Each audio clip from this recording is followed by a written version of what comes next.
Alrighty, so I figured since I had already done a video on the deer and the dogs with Albedo, we might as well just do the full sweep and go ahead and mess with the bird as well. I don't think that the bird's going to be very hard. This is the team that we're running, of course, just a pretty basic unknown team. We should be getting some pretty decent stats and everything. I have the bird card set on, and I guess technically I could swap over to the dogs card set if I wanted to, just because of the fact that I am all one race. So I could swap over to that and maybe get, extra attack-related stats. I guess we might as well.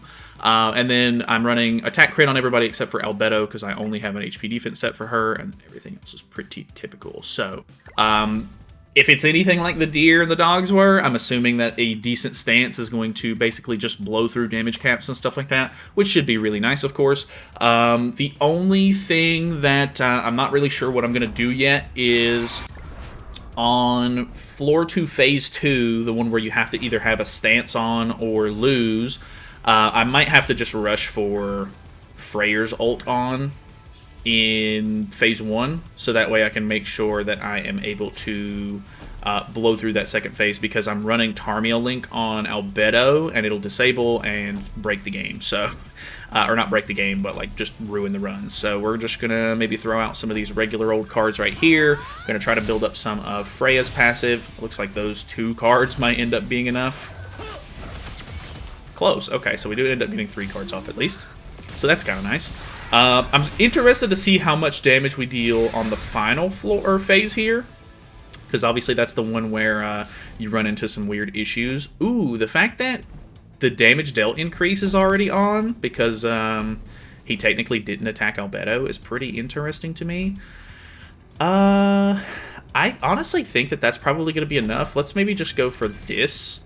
And then, I mean, I'm not taking any damage or anything just yet, so I do want to build up some Miguel debuffs, but it doesn't look like I'm going to be able to at the moment. Obviously, once we get to the next phase, phase 3, this is where he starts to have the damage cap, so I should be in a halfway decent spot here. I think we'll just go ahead and throw this out just in case. We did get Freyr's all-stat buff at this point, so we can maybe just throw these out, maybe, and see how that goes. We'll get our ultimate on Albedo here. We are not going to kill because of the damage cap, but I kind of want to see how much the counter ends up doing. So this is going to be just a little bit of testing. We lowered damage dealt as well. He becomes immune to red debuffs, I think, in floor 3. There might be a point in floor 2 where he becomes immune, but I can't remember off the top of my head. Okay, 98k on that's not super impressive, but it's okay.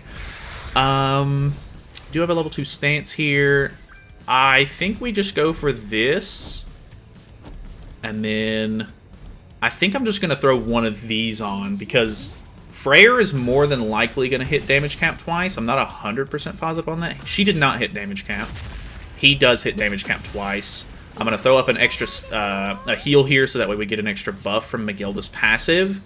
And then, he had to do an AoE, so now we're going to go into the next phase with a little bit of health loss. But 320 on that is pretty nuts. That's basically 2 damage caps.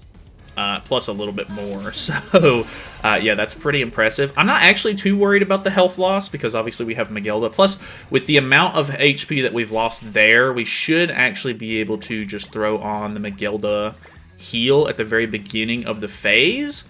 And then, hopefully, if it maxes our HP out, we'll gain a second Miguelda buff. So that'll be a really nice way to start the floor off.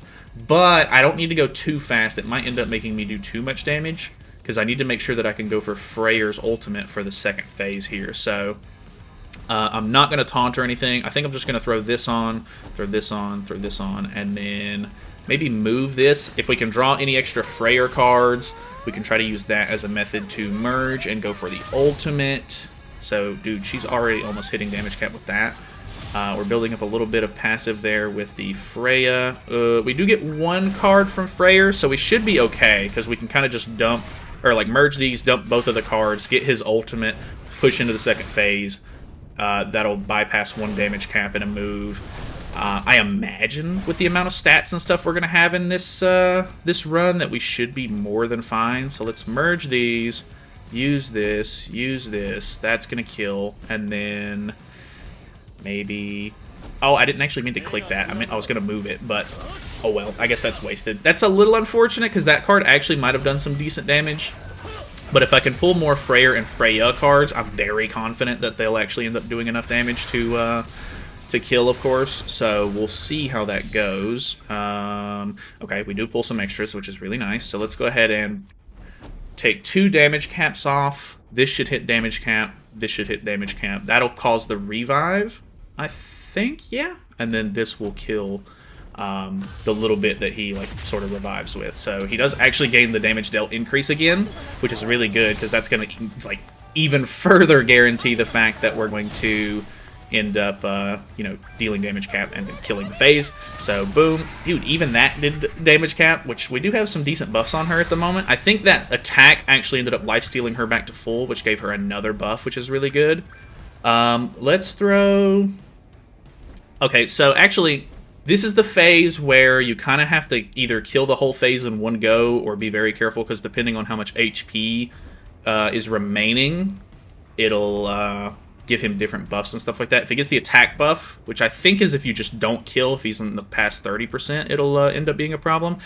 But I think we have enough damage to kill here. I'm just going to go for something like this and then push into the final phase, because with the damage dealt increase debuff on, I'm very confident that we hit damage cap pretty much every time. So that was damage cap as well.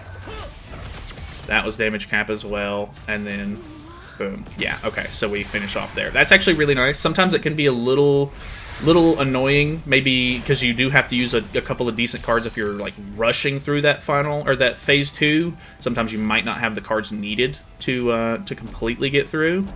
But we do get a level 3 stance here, which is kind of nice. We'll see. Actually, if these 2 attacks hit damage cap, the Abyss might end up killing. I'm not 100% positive if that's going to be the case or not, but... Boom, boom, boom. Okay, that wasn't quite damage cap. Okay, so hit me with a... Okay, it had to be an AoE. That's fine, though. So, boom. 851. Okay, obviously, like, you know, he's already low health and everything. I guess we could technically just throw on the...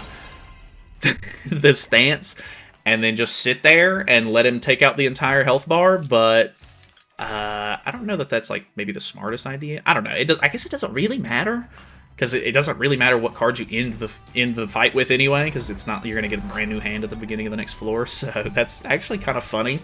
I kind of want to see about just letting him fight into a taunt here in turn 1, because this is the phase where level 2s tend to do a lot more damage, so I think we're just going to build up a little bit of Freya passive here, and then just see if we can get the Albedo stance here to do a decent amount for us. So 2 stacks of her passive, that'll increase like pierce rate and stuff like that, which is nice. Really surprised that hit damage cap, actually, so that's actually pretty cool. Okay, big merge on Freyr, which is nice.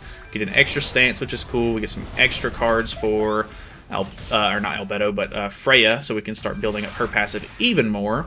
Level 2s are restricted at this point. Luckily, we should hopefully be able to cleanse that off if he doesn't throw on another debuff.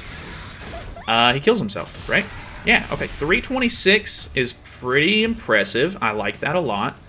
Actually, I think does that debuff go away this turn? Okay, it did, actually. So, I can't remember. I think this is the phase where if you get him low enough, you'll take off your own ultimate move gauge. It's been a little while since I've done Bird, of course. I guess I could technically just like throw out some of these cards I don't really care about, and then we can just let him fight into the counter here. The phase 3 is where he starts to lock your cards down. That could be kind of interesting. We'll see how that kind of pans out for us, I guess. I'm very confident that this is going to end up killing, so we shouldn't actually end up losing ultimate move gauge. 681. I'm pretty sure the first thing he seals is stances, if I'm not mistaken. I could be wrong on that, but if I could kill the phase all in one go, I could still end up using stances in the final phase, but I don't think I'm going to be able to pull that off. So let's go for something like this. I think he uses the seal card last, though, if I'm not mistaken, so I think actually we might be okay. I'm not 100% sure if we're going to be able to pull another stance card or not, but that's, I guess, a different question. Okay, so almost dead already. I don't think he seals first thing, right? Okay, he doesn't. Okay, so he kills himself. Boom. 454. Very nice. We have really good cards to bypass damage caps and stuff. Does he get the revive passive? He does not, actually. This is the best passive to get because this is the only one that doesn't have a revive on it. So, literally easy peasy. I mean, I know not everybody has their units like this built up, of course.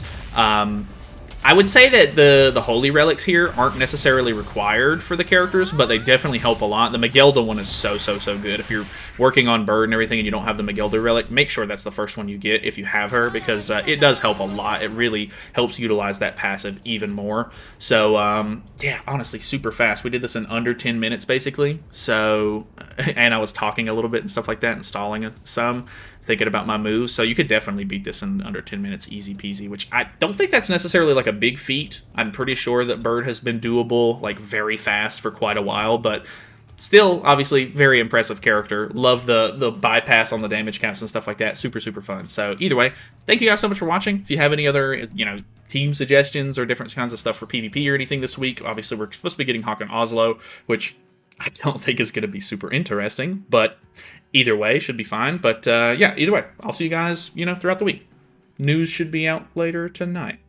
Actually, I think this is coming on Monday, so it should be already out if you want to go watch that, I guess.